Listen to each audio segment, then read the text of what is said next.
Qu'est-ce qui fait la différence entre l'église, entre toi le chrétien? Quand je parle de l'église, c'est toi le chrétien, mon frère, ma soeur. Qu'est-ce qui fait la différence entre moi, chrétienne, et celui qui n'est pas chrétien?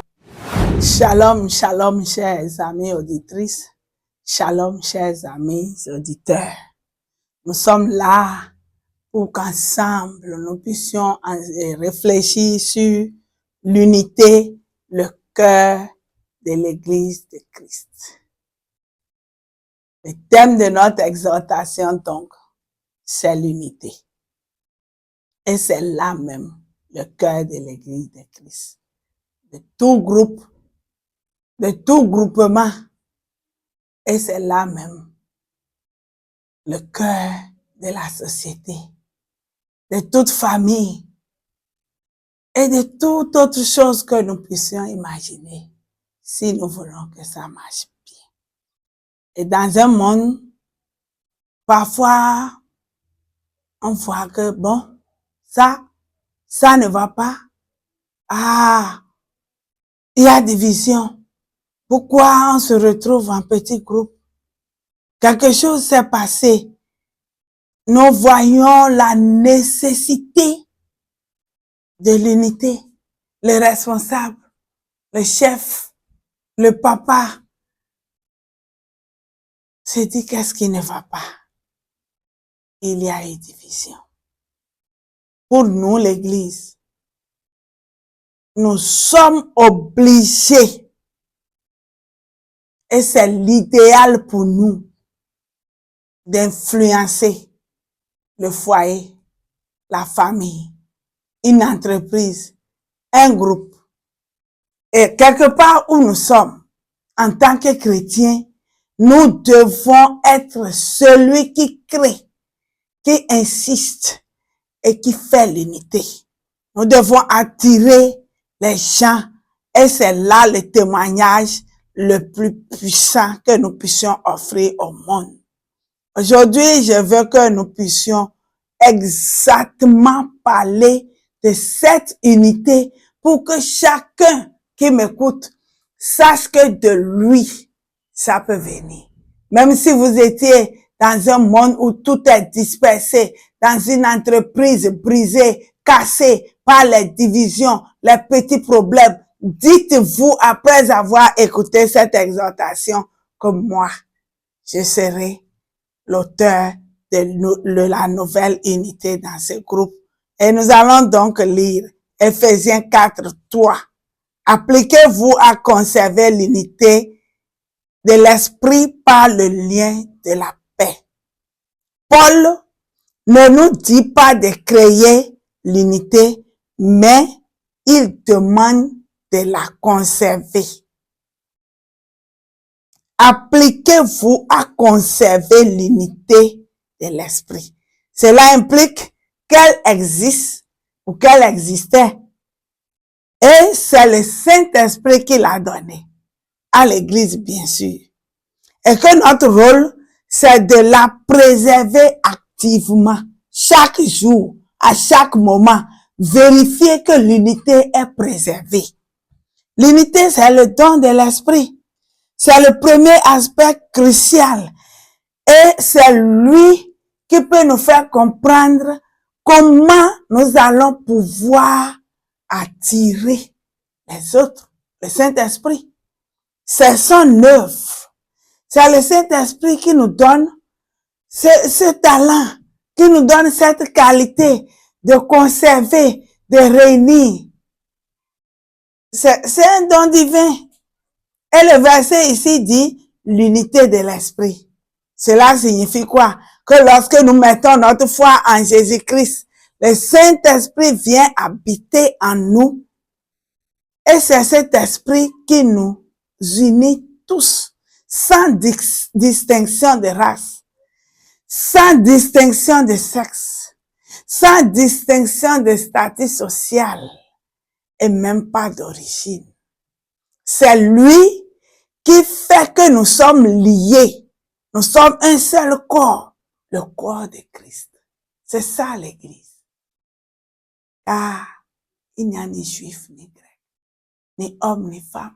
C'est ça. Ni riche, ni pauvre.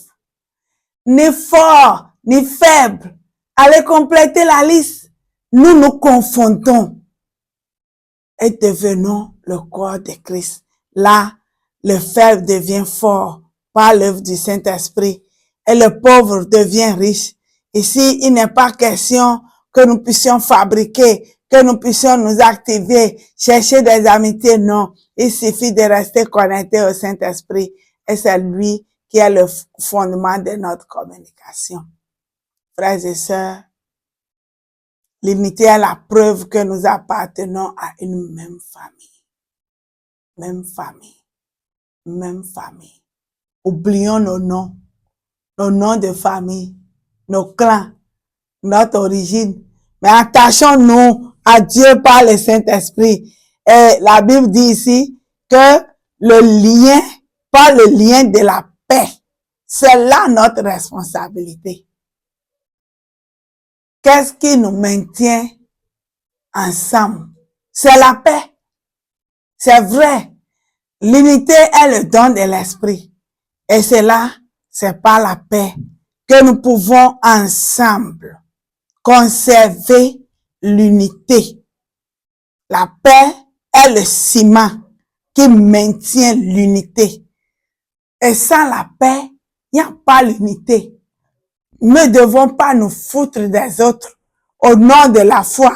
Nous foutre des autres au nom de ce que nous sommes tous chrétiens. Ça peut aller, il doit me supporter. Parfois, c'est facile d'accuser l'autre. Et pourquoi toi, tu ne dois pas pardonner? Tu ne peux pas patienter. Tu ne peux pas faire ceci ou cela.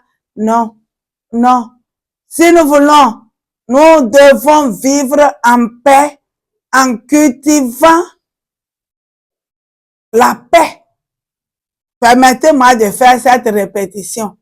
C'est un produit qu'il faut cultiver et vivre dedans. Par l'humilité, par le pardon, par l'amour et par la communication respectueuse, en parlant dans la vérité, mais dans l'amour, en disant la vérité et en écoutant attentivement et en cherchant à comprendre avant d'être compris. Les malentendus peuvent intervenir quelquefois, mais le Saint-Esprit est là pour nous souffler encore la paix. L'unité, c'est le témoignage de l'Église. Qu'est-ce qui fait la différence entre l'Église? Entre toi, le chrétien. Quand je parle de l'Église, c'est toi, le chrétien, mon frère, ma sœur. Qu'est-ce qui fait la différence entre moi, chrétienne, et celui qui n'est pas chrétien? C'est l'unité. C'est ça notre témoignage. Ah, ces gens-là sont unis. Si nous nous divisons, nous avons perdu devant le monde. C'est l'unité qui fait que le monde peut croire en nous. C'est l'unité qui attire le monde. Et quand l'Église est unie, elle reflète le caractère de Dieu. Elle démontre que l'Évangile a le pouvoir de briser les barrières et d'unir des personnes différentes sous une même bannière, celle de Christ. Où est notre unité en tant qu'Église? Où est notre amour? L'unité vient nous renforcer devant le monde. Et quand elle est absente, elle détruit l'Église. L'absence de l'unité détruit l'Église. L'Église perd sa saveur. Elle n'existe pas, quoique réunie en grand nombre. L'unité fait que chacun de nous attire les gens à Christ. Et nous devons comprendre, chers amis, chers frères et sœurs, que l'appel à l'unité n'a jamais été aussi pertinent. C'est un don précieux. On ne le cherche pas. Ah non, je vais fabriquer l'unité. Je vais l'appeler. Non, pas de manipulation. Non, non. C'est un don à conserver. C'est un don que Dieu a fait, que nous devons conserver par le lien de la paix. Alléluia. Si vous êtes en paix, c'est qu'il y a l'unité. S'il y a la guerre, il n'y a pas l'unité. S'il y a discorde, il n'y a pas unité. Si il manque l'amour, Si on vit dans les mésententes, l'unité est perdue.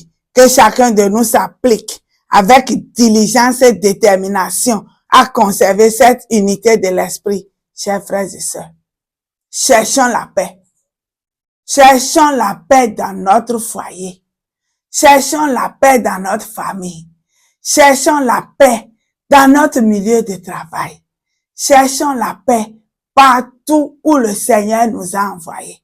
Et si nous sommes chrétiens, l'unité que le Saint-Esprit nous a donnée est maintenue par le lien de la paix et nous pouvons influencer, impacter tous ceux qui nous voient. L'unité est le cœur de l'Église, le cœur de toute réussite. Shalom à vous.